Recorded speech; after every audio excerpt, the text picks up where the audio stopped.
Thank you, Chair. And thanks to Sinn Féin for bringing forward this motion and giving me the opportunity to speak. And despite all of the billions that are spent year after year in our health service, the waiting list problem is getting worse.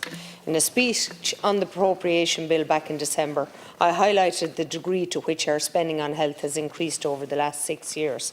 In 2016, 13.6 billion and 21.7 billion in 2021, an increase of 8.1 billion. And I asked the same question as I asked in December. What do we really have to show for it?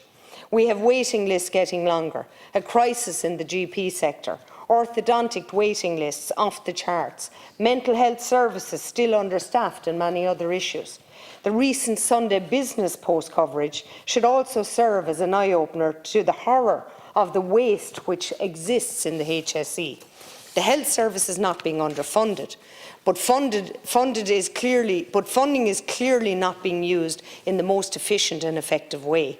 When it comes to agonising stories of waiting lists, I would be very sure that every deputy in this House has received a plea from a person on a waiting list asking if there's anything can be done to shorten their waiting time. In a lot of cases, there are people with serious health issues, often in serious and debilitating pain. Some of the stories I've heard from constituents would really create a sense of anger at the ordeal which many people are forced to go through when faced with illness. Only 3 months ago, the Wexford People newspaper carried a story of a woman who lodged an official complaint with the HSE after being told she would have to wait 15 months to explore a heart issue. This wasn't a 15-month wait for a complicated operation, Oireachtas. It was 15 months waiting list to be fitted with a heart monitor. This is 15 months of worry, anguish, anxiety and stress. And about this time last year, it was reported that waiting lists in Wexford General Hospital had increased by 69% from January 2020 to January 21. Wexford has been impacted very hard by COVID-19 measures. There was an obsession about COVID to the detriment of those who needed timely treatment for other issues.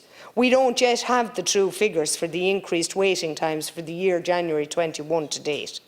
The old phrase, a stitch in time saves 9, is very apt when it comes to the importance of reducing and getting rid of waiting lists. People waiting for important treatment may develop other problems as a consequence of not receiving timely treatment for their initial ailment. From a health service point of view, surely it's more efficient to provide the first stitch when it's needed and not months or even years later.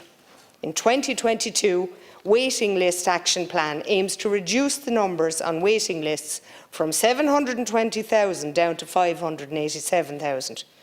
But we need to focus efforts on prevention. Prevention starts by identifying how a country with a population of 5 million people has ended up with 720,000 people on waiting lists. We have two main issues: human resources and physical resources. From a physical resources point of view, we obviously have a limited amount of specialist theatres and equipment and space within the hospitals themselves. But from a human resources point of view, it's a very clear case of too many chiefs and not enough Indians. There are umpteen positions currently advertised within our health service, and I've almost lost count of the number of occasions I've raised issues with staffing levels in CAMS in County Wexford, whilst we're constantly hearing about general understaffing within the health service. With both of these resourcing issues, how have we suddenly arrived at a position where the government can reduce waiting lists by about 130,000 over the next 10 months with our own current resources? If this is achievable, then how did we end up with so many people on these waiting lists in the first place? I read with interest a few days ago the article in the Irish Independent which had the headline "350 million plan to tackle waiting lists as hospital theatres lie idle after 5 p.m. despite surgeons willing to operate." I'm very sure the vast majority of the 720,000 people on waiting lists would take an appointment at any time of the day or night to help solve their problem. If this plan is successful in gradually reducing waiting lists, we need to ensure that we don't get back here in the next 10 or 15 years. And I really hope that the plan is successful, Minister, and brings faster treatments for the thousands of people who badly need it.